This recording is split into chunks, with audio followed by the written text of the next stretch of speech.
In the world today, we have to look across our community to visually see America as it presently stands. How does it look to you? Does it look holy to God? Does it look ancient and antiquated and odd? Does it look sexually inappropriate? Does it look scientifically and technologically advanced? Does it look culturally devoid of any type of peacemaking capability? And where are we going to go from here? In 10 years' time, where will we be with our food that feeds our families?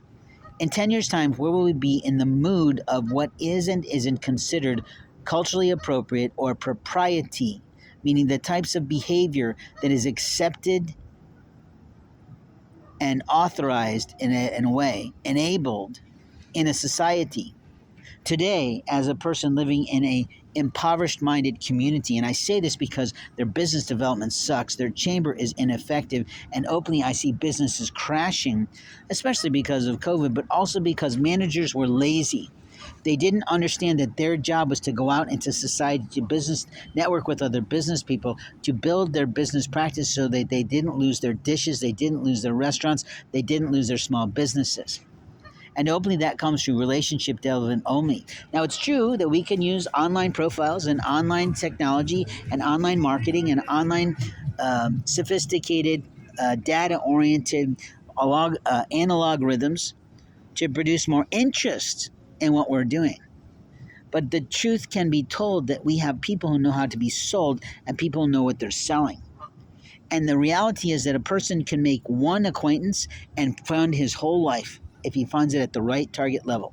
At the other hand of the sales process, we have people who need to sell thousands of products to keep their salaries, to keep their jobs. And we have to get into the fact that America Inc. must stand. You see, America Inc. is pretty straightforward. It is fishing, it is farming, it is herding, it is elephanting in a way because they're smarter than most of us and they have better memories in truth, according to the old illustrations of elephants. But I'm not making fun.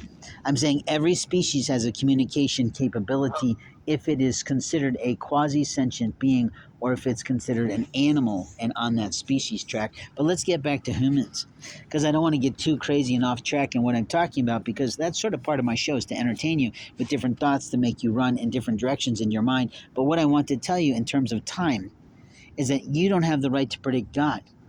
And you don't have the right to piss on people's personal plans for their life. And you don't have the right to cause people strife. And you don't have the right to lie, steal, and cheat them out of their life, out of their mail, out of their goods, out of the presents they've received over their life, or out of the purchases they've made here in our land or overseas when they were there. And the truth is, the liars of a family do this. Because everybody's got a family. Everybody came from someone. Everybody has a history and a heritage. But what are you doing to show that you appreciate that you are here on this earth today? Or are you just living in satanic selfishness as a saboteur of your friends and family and what they can achieve? Or are you just living in laziness, unwilling to see that in your free time, you have a choice with what you do with that free, lazy time? You have a choice with what to do when you're tired and how to energize yourself. You have a choice with the food you buy from a ineffective place or an effective place. And you have a choice with how you spend your funds, whatever it might be. You have a choice to seek help without having pride run in the way. Because there's a lot of people, as we know from the Career Builder studies, that are living basically 80% of America is living paycheck to paycheck. Which means if somebody loses a job because of stupid on-the-job behavior, then they're going to be in peril for the next 3 to 6 months. And there are people who are older who are in peril because they literally have been there and done that, but American society says you're too old to work for us, which is bullshit because seasoning outweighs youthfulness every time. Because what we say always in Proverbs is wisdom comes with age. And in professional realms, usually, not always, but typically, if someone is with it and tries to stay with it all the time and doesn't give up and doesn't give in and doesn't go into selfishness, that those of us who are continuing to work, those of us who continue to achieve, those of us who continue to strive are always looking for what's the next thing.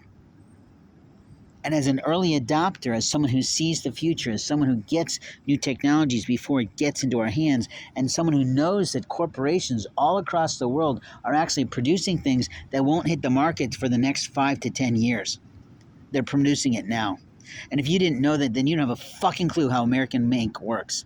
But what we need most is the food on our table, the roofs over our head. But we have way too much construction going on, and that is something we have to work on and replace with something instead. But we also have many structures that are empty, which means people can't afford them. So while people want to take down the price of food, I think that's sort of nice but ridiculous, because we have a lot of places you can buy food at reasonable rates for decent volumes all across America. But what we really need to do is take down the cost of automobiles, where there's way too many on a lot. We have to take down the cost of housing, even though it might cost a lot to make them. And maybe we don't need to be making millions of dollars off those tell-year-old places. But what I can say to you is that American students are foolish. Young people in their 20s are stupider than I've ever seen in my life, because we're not at war at this moment, but we can be in a short period of time. And we'll either be facing stupid-ass foreigners that don't belong here, wanting to sell themselves into our lives to take from us, or we'll be facing the aliens from the skies, and we won't be ready to handle it. So what I'm saying to you is, get yourself ready. What are you readying your life for? What are you doing in your life right now to make sure you have a retirement and aren't starving on a street corner someplace, worrying whether or not some Christian somewhere is going to get off their ass and be a good Samaritan and say, how can I help you today? I don't have a lot to give, but maybe I can help you. Maybe my friends network can help you. Maybe my professional society can help you. Maybe my church and organization can help you. Maybe there's a benevolence fund somewhere outside of my bank account that can help you. Or maybe it's just something so simple you're trying to achieve right now that I can do that in 5 minutes flat and help you move forward in life.